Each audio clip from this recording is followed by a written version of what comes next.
In a word association game, Triceratops would probably be the immediate response to the word ceratopsian, and yet a close second must be Styracosaurus, since it features in even the simplest children's books.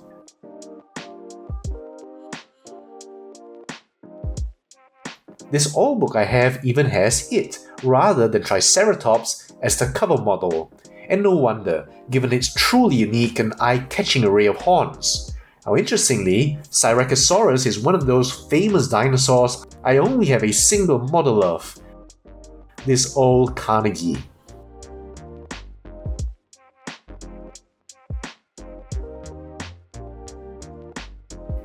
Now this is PNSO's Anthony the Styracosaurus, obviously much bigger than this old treasure. It's 16.5 centimeters or about 6.5 inches long. Our Styracosaurus was about 5.5 meters or 18 feet, so a smaller ceratopsian compared to bruisers like Triceratops at 8 to 9 meters. So the scale is about 1 to 33, and not a perfect scale with the Triceratops here.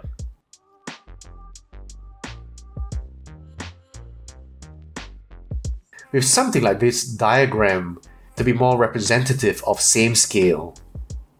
Now first I'm going to comment on not the head surprisingly, but actually the colour, and I'm happy to say that overall it's an immediate departure from the very dark Centrosaurus we got. I had hopes, because given how light the colour was in the release image, something would have had to go majorly wrong to give us such depressingly dark colours again. Without being flamboyant, there's a freshness to this Styracosaurus that's very welcome. Yes, there are stripes still, but also some free patterns outside of that, and that's nice. You can see there are falloffs in the paint application, but the general idea is there, and I'm happy about that. Now interestingly, this color palette reminds me Gamba, the Carcharodontosaurus, which I really liked, very soothing colours.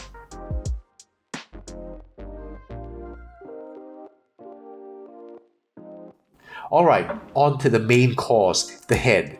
And here you immediately see what makes Styracosaurus so unique, the fan of long spikes lining the neck frill.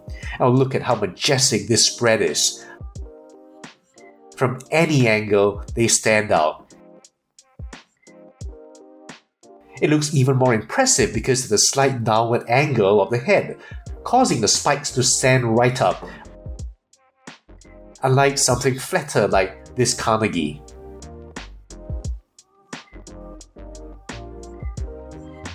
Now compared to the release image colours, there's a fall off in complexity, both in the frill and the horns as expected. But also a little off is the texture detail. Now these rings you see here, which we did see in the actual Triceratops, are gone, leaving behind something very smooth and underwhelming, especially contrasting with this frill detail.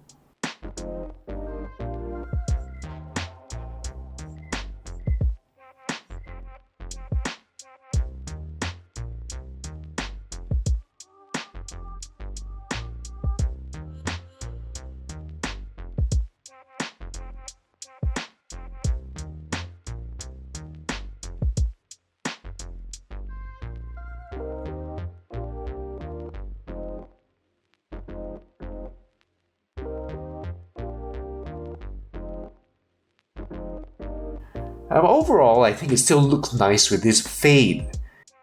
Now, some of you may wish to repaint this. Now, happily, here the mouth has a definite end, with, dare I say, some cheek, unlike the Centrosaurus. And there are a lot of spikes here, and there's quite a bit to say about them. Frill ornamentation are often called epoxy which isn't strictly correct since they don't fuse to the occiput. I still use it since I'm old. The frill is made of both the parietal and squamosal bones, so they'd be more appropriately called epiparietals or episquamosals, depending on where they attach. And by the same token, you have the epijugal spike attached to the jugal, as in this Chasmosaurus, and the nasal horn is also technically called the epinasal, and so on. Now, the epiparietals are found across centrosaurines at specific loci and named P1, P2, and so on. The P1 in Centrosaurus is distinctively large and forward projecting, but in Styracosaurus, the P1 is generally a small forward projecting nub, almost absent in some specimens. So the forward projections here would appear too big for Styracosaurus, except in the Holmes et al. 2020 paper on morphological variation in Styracosaurus describes UAL VP 55900 with P1s that are large and curved. And here you can see how they compare to those of the holotype, CMN 344. So they're okay here. The P2s are these medially directed epiparietals common to many centrosaurines. For example, we had the large ones in Centrosaurus, and in Styracosaurus they're more modest. There is variation. In ROM 1436, for example, the one on the right is large, on the left it's missing, but judging from the base would appear to be smaller than the one on the right. So anomalies exist, not just across individuals, but intra-individual, and also from left to right, just as you'd see in animals and even humans today. Now in this model, the medially directed P2s are absent. Now next is P3, the largest spike. Now P3 is a process that's the longest in many centrosaurines, as you see here in Diabloceratops, Albertoceratops, Pachyrhinosaurus, Ankylosaurus, Ionosaurus, and of course Styracosaurus. Now where Styracosaurus stands apart is that the P4 is consistently long as well, although anomalies exist. For example, see how close P4 is to P3 in UAL VP 55900, and only on the left. As for the rest of the ornamentation, it can be quite variable. For example, P5 to P7 can present as short spikes or unmodified epoxy like in other centrosaurines, kind of like a D-shaped tab, although the P5 is often long as well, if we look back at this diagram. And also for these supraorbital horns, it's been suggested that in older animals, these became reduced, replaced by pits. I'm glad that PNSO retained two nub-like horns. Also at the parieto-squamosal junction, there appears to be an indentation for an epoxy. And I'm really happy that PNSO has included that. The episquamosals were likewise variable, so some artistic license seems justifiable. In fact, it would seem that except for the position of the loci, Holmes et al. Suggests that generally all ornamentation can really be a lot more morphologically variable than previously believed. So much so that Rubeosaurus, which differs from Styracosaurus only in having convergent P3s, should be folded into Styracosaurus as an acceptable variant. Here are some other examples from Brown et al. 2020. Like most ceratopsians, Styracosaurus had a fenestrated frill, so unlike Triceratops, its utility for defense has often been dismissed.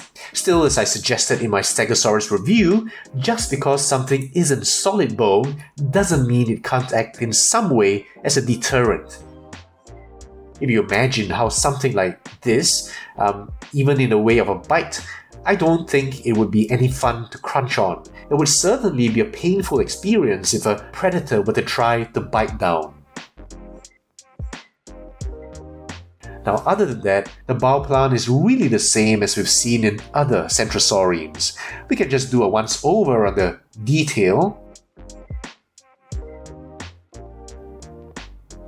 You can see that once again the sculpting is top-notch throughout. with these scattered larger scutes. I like the natural irregularity as opposed to something too orderly and evenly spaced out.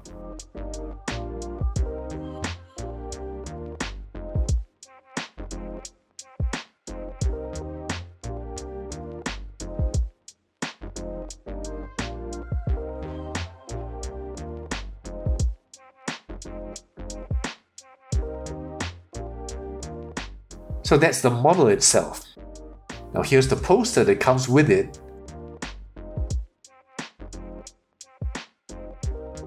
So a quick comparison to the previous Centrosaurus.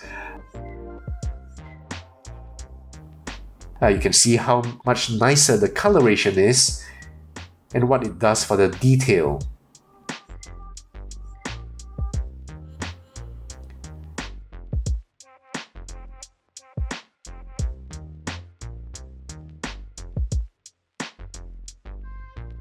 And then the Triceratops here, so you can appreciate the size difference, though remember that this Styracosaurus is perhaps too big for the 1:35 scale.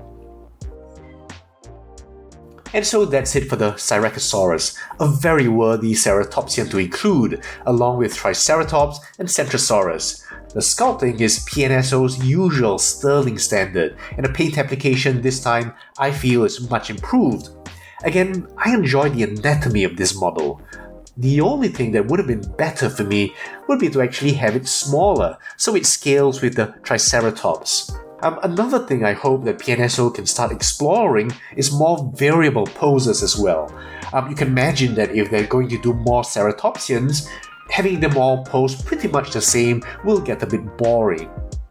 I really hope that we can get to see some chasmosaurines, particularly Torosaurus, Chasmosaurus, and Pentaceratops, perhaps a Spiclepius as well.